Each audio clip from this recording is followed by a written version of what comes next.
E aí, queridos amigos, tudo bem?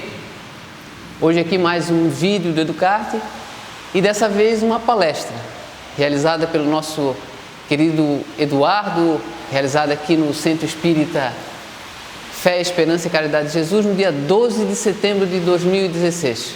O Eduardo, como você já conhece, é o nosso apresentador, o apresentador oficial aqui do Educarte. E o Eduardo, claro, nos traz importantes reflexões, importantes provocações, no bom sentido, claro. Por exemplo, o que é evangelização? Parece uma pergunta assim fácil, mas ele faz importantes provocações sobre esse tema. Será que evangelização é apenas aquela atividade que realizamos com as crianças e com os jovens na casa espírita? Será que é apenas isso ou vai além disso? Para que se refletir sobre isso? Uma outra reflexão que ele traz. Uma outra reflexão ainda é sobre a relação entre evangelização e comunicação. O que uma coisa tem a ver com a outra? E por que também se refletir sobre isso? Então, coloca aí o Eduardo na tela, porque o recado dele é muito legal, muito importante.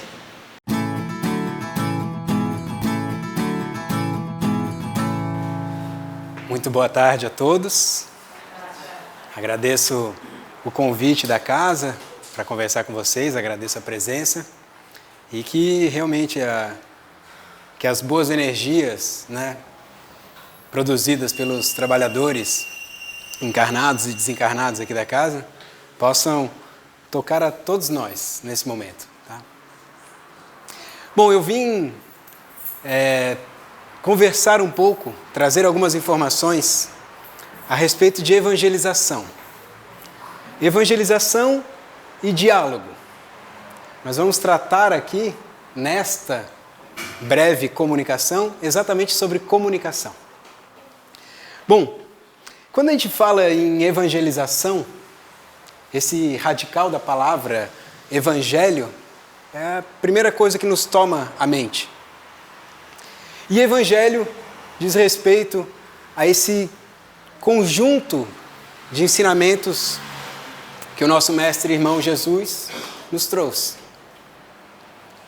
Evangelho, na origem da palavra, trata de boa nova, que é como a gente se refere muitas vezes às palavras, ao ensinamento de Jesus, a boa nova. Evangelizar, na perspectiva espírita, está relacionado com essa transmissão da moral cristã, a moral do Cristo, para bebês, para crianças, para adolescentes, para adultos, para pessoas de todas as idades. Não há uma restrição, uma faixa etária exclusiva para a evangelização. Então, evangelizar diz respeito à transmissão dessa moral cristã e, na perspectiva espírita, imbuído de uma explicação embasada na doutrina, sistematizada pelos espíritos, por Allan Kardec. Então, é esse conjunto que a gente chama no processo de evangelização. Evangelização, quando falamos dentro de uma casa espírita, nos remete a uma das atividades da casa. Normalmente, identificada no quadro de horários da casa, que aqui no caso do Cefec já é nas terças-feiras, às 19h30? 19h45. Quando a gente pensa em evangelização, nos remete àquela atividade destinada às crianças e adolescentes. Mas, se pensarmos que evangelização é essa transmissão, ou essa compreensão da moral cristã, que oportuniza o desenvolvimento das pessoas, desenvolvimento intelectual, cognitivo, social, espiritual, ela não acontece apenas nesse horário descrito para essa atividade. Na verdade, a casa espírita é, em todas as suas atividades, evangelizadora. Pensem que uma palestra tal como essa, se ela traz os ensinamentos da moral cristã, se ela oportuniza esclarecimento sobre a doutrina, se ela ao menos almeja o desenvolvimento das pessoas presentes, todas, ela é uma atividade de evangelização. O atendimento fraterno, a conversa fraterna, os grupos de estudo que buscam entender mais, compreender mais a moral e a doutrina, são todas atividades de evangelização. Podemos até dizer que a casa espírita é uma casa, como um todo, evangelizadora.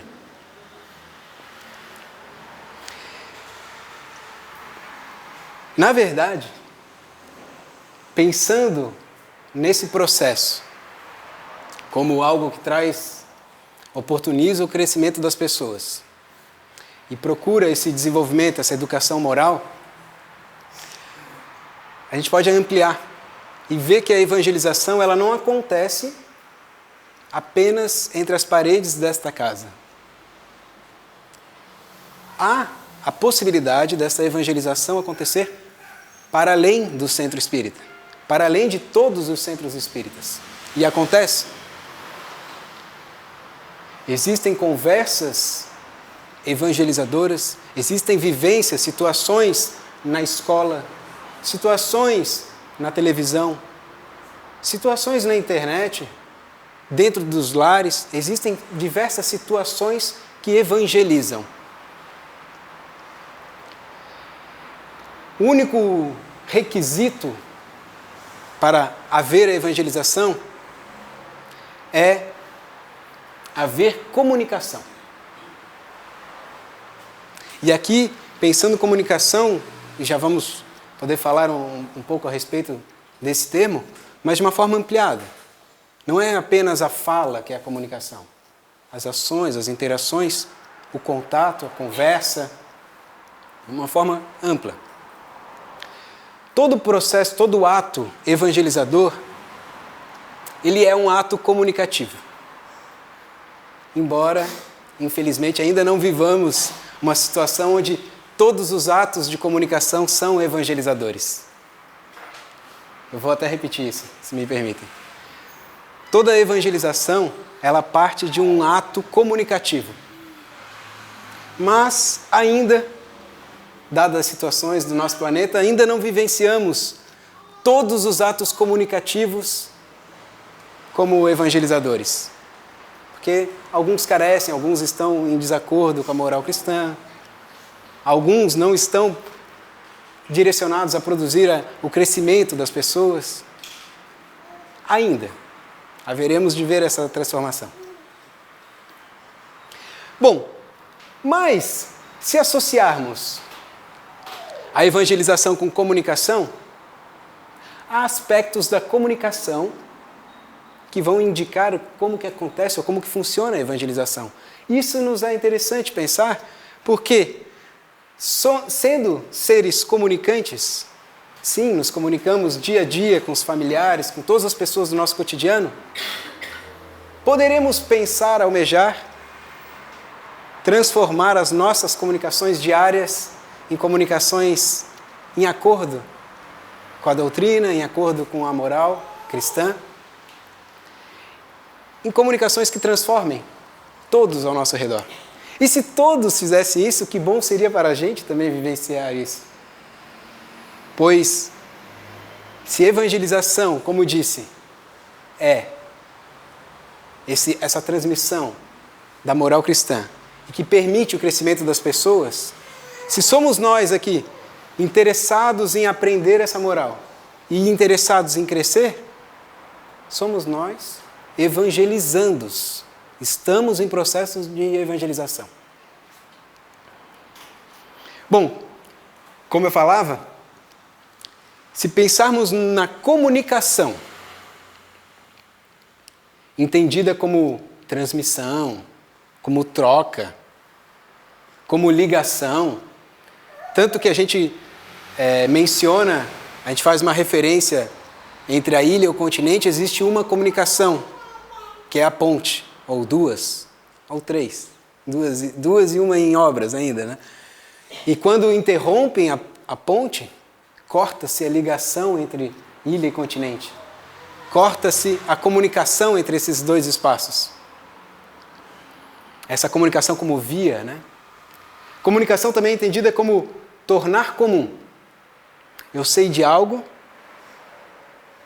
eu tenho uma determinada informação comigo, e quando eu compartilho ela, eu torno isso comum para as pessoas. Uma das intenções da comunicação, tornar comum, fazer com que todos saibam, avisar, comunicar, anunciar. Bom, o povo da comunicação, os pesquisadores, eles descrevem que existem, simplificando, 2 modelos de comunicação. 2 formas de se instituir o ato comunicativo, as questões de comunicação. Uma delas é embasada na ideia de transmissão. Essa a gente convive diariamente e não vai ser difícil de pensarmos nela. E um outro modelo baseado no diálogo. Essa a gente convive, mas com dificuldades, e vamos já tratar dela. Esse modelo de transmissão é o que a gente está vivendo agora, aqui, nesse exato momento. Há uma fonte emissora de mensagens e receptores recebendo essa mensagem. Esse modelo de comunicação, ele deu origem a diversas tecnologias e serviços que a gente conhece hoje, como a televisão, o rádio, a própria internet. Pensar a comunicação como algo que é emitido para alguém que recebe. Isso é transmissão, é a ideia baseada na transmissão. O rádio e a TV fazem bem a gente conseguir entender e visualizar isso. Existem as emissoras de TV e rádio, emissoras, que produzem mensagens, programas, novelas, filmes, músicas, e emitem. E existem os receptores, que o recebem graças a alguns aparelhos tecnológicos, enfim. Esse é o modelo pautado na transmissão. Ele atende diversas necessidades, como conseguir comunicar várias coisas a bastante público e por aí vai. Os espaços tendem a se organizar de acordo com esse modelo. Esse aqui é um dos espaços organizados pensando no modelo de transmissão. Diversas cadeiras voltadas para um espaço onde fica o emissor. Escolas são assim, teatro é assim. Um outro modelo é o baseado no diálogo. Sim, convivemos com esse modelo de comunicação. Lembrem-se de conversas que tenhamos tido com os amigos, sentados em uma mesa. Aliás, a mesa, com as pessoas dispostas frente a frente, é uma das tecnologias produzidas por esse modelo dialógico de comunicação. Esse modelo baseado na conversa, na participação de todos. As assembleias, as mesas redondas, esse é um outro modelo. As tecnologias hoje também utilizam desse modelo. A internet com redes sociais, fóruns de discussão, procuram esse modelo de comunicação. Há os seus tropeços, as suas críticas, os seus problemas, a gente nem sempre consegue aprender a utilizar isso, nem sempre conseguimos conversar, porque a conversa, a participação numa conversa exige ouvir o outro. E as mensagens já não estão prontas. Ao contrário da transmissão, nesse modelo as mensagens são construídas coletivamente. A conversa, quando nos encontramos para conversar com amigos, a gente até pensa em coisas que a gente quer falar. Ah, tem que contar isso, tem que contar mais isso. Mas você não consegue controlar toda a conversa. E a participação dos outros interlocutores ali faz com que outros assuntos surjam, faz com que você mude o seu assunto para conseguir encaixar, faz com que você fique sabendo de coisas que nem saberia que estaria em pauta, e assim vai. Bom, vamos retomar com esses 2 modelos de comunicação para a ideia de evangelização.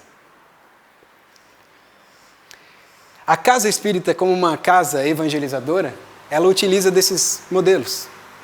Então, as palestras doutrinárias, elas estão pautadas na transmissão. Os grupos de estudo, por sua vez, muitas vezes estão muito mais no diálogo, na construção coletiva, tanto que os espaços às vezes são outros, a disposição dos participantes às vezes é outra. Se pensarmos bem, a doutrina espírita a história dela usa dos dois modelos. Allan Kardec, quando sistematizava o Espiritismo, investigava, e ao lançar a elaboração das perguntas e lançá-la a diferentes médios para a confrontação das respostas, e com isso sistematizar o que a gente conhece como Espiritismo, isso é um processo dialógico, ou recebendo informações de diversas fontes e tentando juntar e organizar isso. E assim que o fez, tratou de transmitir, e aí num processo de transmissão, através da editoração lá das obras básicas, isso já é um processo de transmissão. E o nosso mestre fez isso. O nosso mestre usou de um modelo e de outro de acordo com as necessidades. Se pensarmos no Sermão da Montanha, imaginem, né, que tipo de imagem nos vem quando falamos no Sermão da Montanha? A montanha. Um plano elevado, onde Jesus se coloca e apresenta, né, faz toda aquela fala, aquele sermão com as boas bem-aventuranças. Processo de transmissão, atingindo dezenas, centenas de pessoas, né? Por outro lado, quantas vezes e quantas passagens há em que o mestre dialogava com seus apóstolos, seus discípulos e com as pessoas, né? Há situação em que ele, sentado, né, riscando com o dedo o solo, e aproximam-se aqueles com pedras nas mãos, querendo apedrejar a mulher adúltera, e o questionam. Podemos apedrejar? O que é? E ele, Jesus, pelo poder de comunicação dele, não era necessária tanta conversa para convencimento ou para a construção de um significado adequado para todos. Com uma única palavra, com uma única colocação, com poucas colocações, ele já esclarecia a questão. Mas ele estava aberto a esse diálogo. A população vem, faz uma pergunta para ele, ele responde, isso é diálogo. Não havia bloqueios e eu só falo quando tiver grande público, não havia isso. Quando ele apresenta a parábola do bom samaritano, ele conta a história exatamente porque um doutor da lei o perguntava sobre como deveria agir, e aí depois pergunta, mas quem é o próximo? Quem é o meu próximo? E aí que ele conta a parábola do bom samaritano. E ao final ainda questiona, e aí, para você, quem é o próximo? Como você deve agir? Ou seja, há o diálogo. Bem, essa forma de pensar a comunicação e entender que a evangelização é comunicação, ela serve para nos fazer um convite a tentar transformar a comunicação que usamos no dia a dia. Aquela dentro da nossa casa, com os nossos próximos, nos nossos trabalhos, na nossa rotina, aqueles que nos chegam, que não conhecemos, mas que por alguma situação, ou uma dúvida, ou que seja para perguntar as horas, mas que nos colocam em comunicação, num processo comunicativo. O desafio, o convite que faço a todos, será que a gente consegue transformar esse ato comunicativo, às vezes simples, cotidiano, mas evangelizador, carregado assim com a moral cristã, de acordo com o entendimento da vida futura que nos aguarda? Esse é o desafio. E que essa explicação a respeito desses modelos de comunicação e esse processo de evangelização, ele também nos ajude a entender os serviços da Casa Espírita, as diferentes atividades que aqui acontecem. Se você é uma pessoa que gosta do diálogo, gosta de conversar, gosta de saber, às vezes a palestra não é o momento que você vai conseguir fazer isso, a não ser que esteja palestrando, né? Mas aí não há tanta conversa, porque o modelo é outro que se adota aqui.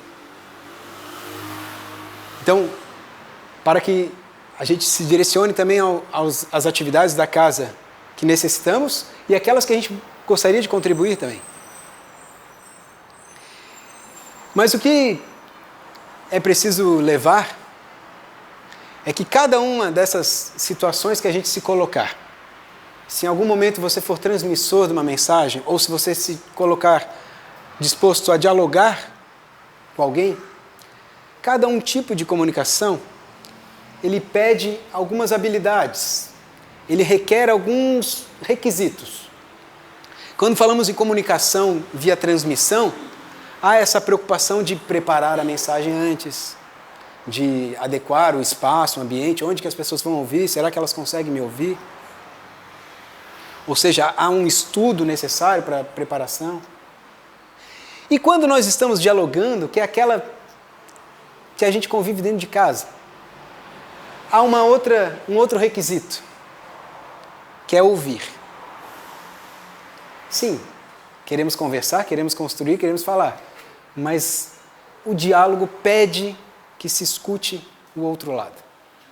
Se não se escuta o outro lado, você está tentando colocar um modelo de comunicação em cima do outro.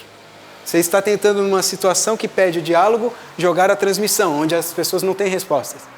Onde não há o direito de resposta é mais restrito, que é o que acontece com a rádio, com a televisão. A gente não consegue o tempo todo dizer para a televisão e para a rádio: ah, não gostei disso. Você não comenta muito isso. E é o que a gente vivencia hoje na situação política do nosso país. Há uma divisão em polos e há uma dificuldade enorme de diálogo entre esses polos.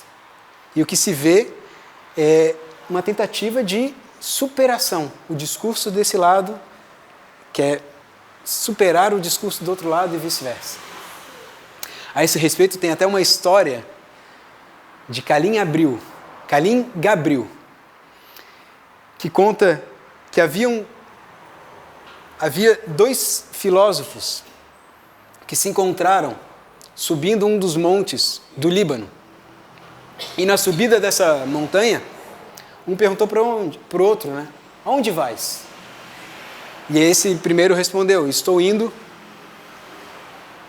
em busca da eterna juventude, a fonte da juventude. Fiquei sabendo que ela corre por aqui e estou subindo o monte para descobrir realmente onde está. Mas e você? Onde você está indo? Ele: ah, não, eu estou indo em busca do mistério da morte. E nisso, um julgou ao outro como ignorante ou idealista. Nossa, que isso? E começaram numa briga discursiva um com o outro.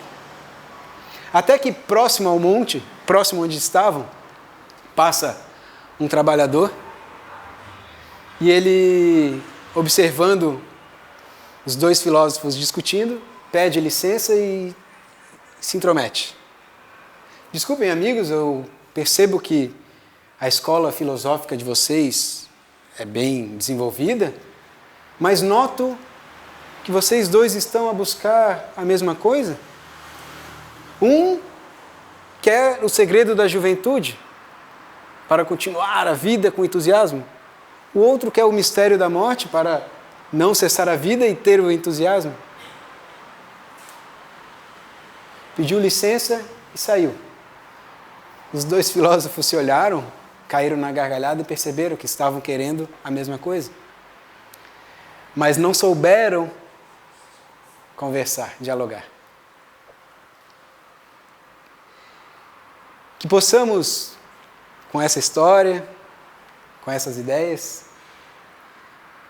tornar as nossas comunicações no dia a dia mais próximas de uma evangelização, para que os nossos próximos consigam fazer isso também, e assim sejamos, num processo de retroalimentação, ser evangelizados continuadamente.